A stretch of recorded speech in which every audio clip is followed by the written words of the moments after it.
one of the things I want to say to every pastor here, I know people are watching around the world, and some people are going to get annoyed at this statement now, but it doesn't matter. Please, don't die for church, because they will forget. You are not hearing me. Are you hearing me? I said to my members many years ago, I won't die for Gateway.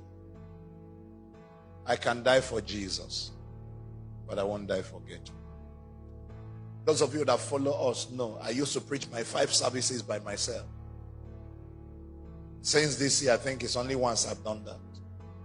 And that's because of some issues that I had to handle that day. I don't. If you come into service, it's not me preaching and you can't stay. God bless you. Am I clear? I don't. Take some time off. I've done foolish things before. I was telling somebody, I think it wasn't here, I was telling a few days ago. I said, how my daughter made a comment that rebuked me and changed my thinking. Are you with me?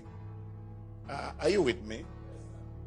I had a meeting in Cameroon with a few persons, and then we finished.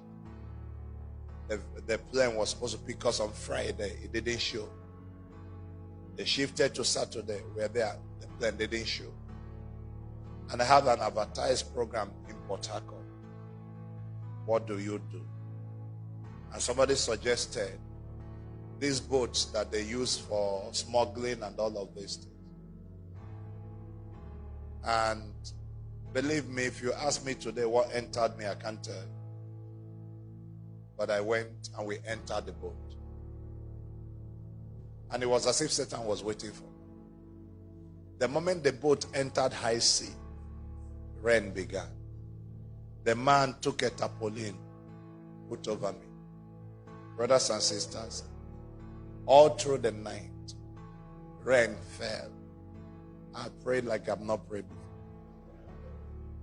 You are not hearing. The wind is there. The man is struggling. And do you know, I didn't as much as tell my wife I was coming back that night. So nobody knew where I was. But because I needed to be in Port Harcourt to preach on the program we've been advertising, we were on the high sea. We arrived around about 5 a.m. through the night. As I came out, I said, God, am I here? I entered the vehicle immediately, rushed down to Port Harcourt, did the meeting. It was powerful. I went back. My wife didn't say anything. Nobody said it. One day I was swimming with my wife and my first daughter, and then the issue came up. And my daughter turned to me and said, Daddy, when you were entering that boat, did you think of us? I said, you are just thinking of only church. Did you think of me? Did you think of your wife? Did you think of this junior? What were you thinking? It just dawned on me that many times we make decisions thinking that godly decisions, not knowing that ungodly. Am I talking to somebody? So please use this to learn a lesson. Are you here? Use this to learn a lesson. Praise the Lord. Praise the Lord. Use it to learn a lesson. We are not changing the way we frame our words when we preach. Because when a man is preaching, you preach at the highest point of the message. Don't bring it to lower. Go to the ideal. Go to where the God level is. You say, when we tell people that something has so happen and all of that, when it happens, they feel bad. No. We'll tell them it won't happen. Are you with me?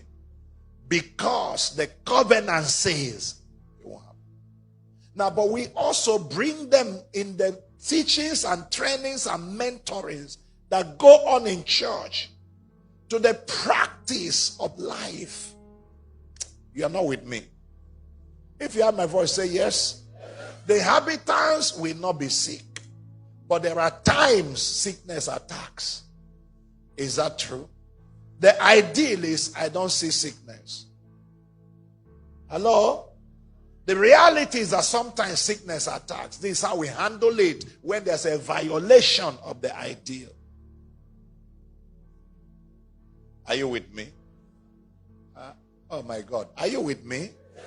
Now when you are able to, when you are preaching, you declare that. But when you are teaching, you sit down, you try to bring balance to what preaching did. You are not hearing. Churches that have major problems are those who only preach, but they don't teach. Who just make declarations and all that. What those churches do is when somebody dies, they don't announce it. They cover things up. Everybody is acting as if they're okay. When the pastor is sick, he takes drugs in secret. He doesn't do what I'm saying. Does it happen?